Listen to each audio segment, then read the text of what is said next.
Құрметті қазақ елі, ассалаумағалейкум, ағайын сүйінші.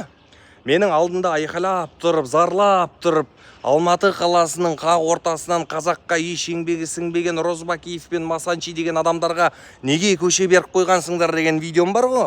Сол президентіміздің құлағына жеткен ау деп қоям бір ойым. Неге десеңіздер, еліміздің президенті Қасым-Жомарт Кемелұлы Тоқаев мынандай бұйрық берді.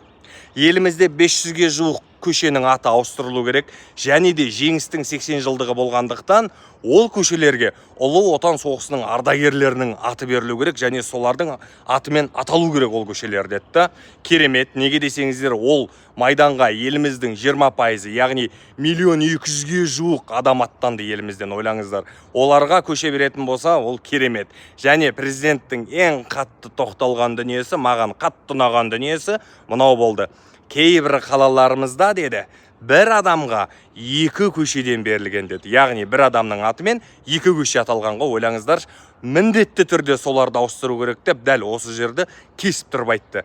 Ал мен Алматы қаласының тұрғыны болғандықтан, Алматы қаласында қандай адамға бір емес 2 көше берілгенін жақсы білем. Көрсете де алам ол қандай көшелер екен. Егер оны ауыстыратын болса, ағайын, біраз адам, Алматы қаласының біраз тұрғыны қуанайын деп тұр. Сүйіншіні Каспийға жіберіңіздер.